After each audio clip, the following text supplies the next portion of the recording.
Hello दोस्तों, आज की कहानी शुरू करने से पहले आप लोगों को मैं एक चैलेंज देना चाहती हूँ। जो भी इस वीडियो को देख रहा है कमेंट में अपना नाम मेंशन ज़रूर कर दीजिएगा।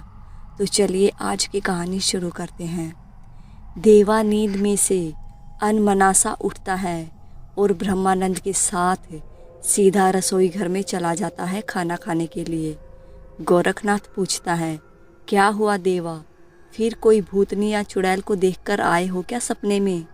देवा ने उदास होकर कहा, आज चुड़ैल नहीं महाराज, आज मैंने खुद को जिंदा चिता पर लेटा हुआ देखा। मेरे घर वाले मुझे मरा हुआ समझकर मुझे जलाने जा रहे थे और मैं चीखना तो दूर की बात है, हिल तक नहीं पा रहा था जिससे कि उनको बता सकूं कि मैं अभी जिंदा हूँ, मरा नहीं हूँ। फिर गोरखनाथ उसका सपना सुनकर कहता है, ओह परेशान मत हो, ऐसे सपने आने से उम्र लंबी होती है। फिर ब्रह्मानंद कहता है, गोरखनाथ सच कह रहा है देवा, और हमारी डांट का भी ज़्यादा बुरा मत माना करो। हम तुम्हारा भला चाहते हैं, इसलिए हमें तुम पर गुस्सा आ जाता है। ये साधना जैसी चीज़ें दिखती आसान है पर आसान होती नहीं है। ये सिर्फ वही समझ सकता है जिसने साधना की हो। ये अच्छे अच्छों का तेल निकाल देती है और तुम सुरक्षा चक्र में हमेशा सुरक्षित हो, समझे? इसलिए ज़्यादा डरा मत करा करो। साधना के दौरान चाहे तुम्हें कुछ भी दिखे, कोई भी कितना भी बुलाए, सुरक्षा चक्र से बाहर मत निकला करो। अब सिर्फ 2 दिन की ही बात और है। अब किसी भी वक्त यक्षिनी तुम्हारे समक्ष आ सकती है। और एक बात, अब उसके रूप जाल में फंसकर कुछ गड़बड़ मत करना। उस दिन तुम्हें जो जो समझाया था सब याद है ना? देवा को उस दिन ब्रह्मानंद का समझाया हुआ ज़्यादा कुछ याद नहीं था, क्योंकि उस दिन उसने ब्रह्मानंद की बातों को ध्यान से नहीं सुना था। फिर भी वो ब्रह्मानंद और गोरखनाथ को हाँ में सिर हिलाकर उत्तर दे देता है, जी सब ध्यान से सुना था। गोरखनाथ और ब्रह्मानंद की डांट की वजह से देवा झूठ बोल रहा था। ब्रह्मानंद उसकी हाँ सुनकर अति प्रसन्न हो जाता है और कहता है, अच्छा लगा सुनकर, तुम्हें सब समझ आ गया था उस दिन।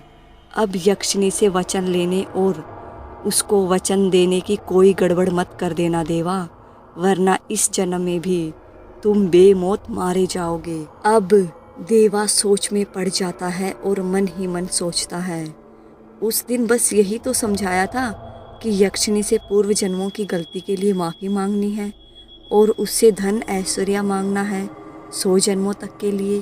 और क्या समझाया? अरे बस यही तो समझाया था, सब याद तो है मुझे।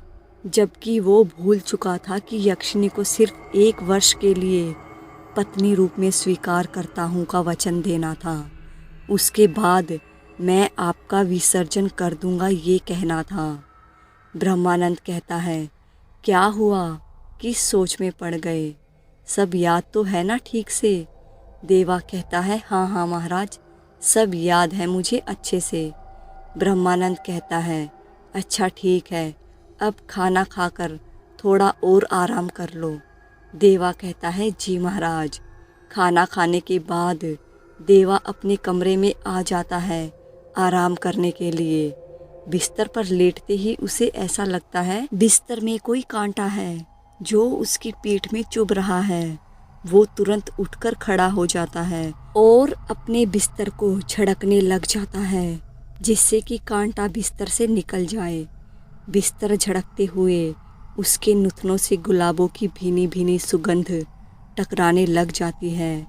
फिर वो देखता है कि उसके बिस्तर पर एक ताज़ा खिला हुआ गुलाब पड़ा था। उसे समझ नहीं आता कि उसके बिस्तर में ये गुलाब कहाँ से आया। वो गुलाब को उठाकर जैसे ही उसे सूंघता है, उसे छींके आने लग जाती है। फिर वो देखता है कि एक अत्यंत गोरी रूपवान स्त्री उसके बिस्तर पर बैठी हुई है और उसको छींकते हुए देख मुस्कुरा रही है। वो स्त्री खिले गुलाब के जैसे ही लग रही थी। वो इतनी अधिक सुंदर थी कि देवा उसके आकर्षण में बंधकर उसे देखता ही रह जाता है। उसकी चीख गायब हो जाती है। उसे बहुत सुखद अनुभूति प्राप्त होने लग जाती है। वो उसके रूप जाल में ऐसे फंस जाता है कि अब वो उस स्त्री को अपनी बाहों में जकड़ लेता है। उसे कुछ पता नहीं चलता। धीरे धीरे वो स्त्री और वो एक दूसरे में खो जाते हैं। देवा को कुछ होश नहीं रहता कि वो क्या कर रहा है। वो स्त्री जितनी सुंदर थी उतनी ही काम कला में भी निपुण थी। देवा को उसकी बाहों में अत्यधिक सुख का अनुभव हो रहा था। तभी वो स्त्री उसके कान में धीरे से कहते हैं, मैं तुम्हारी जन्मों जन्मों की प्रियासी, प्राण प्रिया तुम्हारी अर्धांगिनी रति प्रिया हूँ। ये कहते ही वो गायब हो जाती है और देवा उसके गायब होते ही बेचैन हो जाता है। उसे पागलों की तरह इधर उधर ढूंढने लग जाता है। फिर थक हार कर बिस्तर पर बैठकर उसकी मधुर भीनी यादों में खो जाता है। रात के 12 बजते ही गोरखनाथ और ब्रह्मानंद उसे काली नदी पर ले आते हैं साधना करवाने के लिए।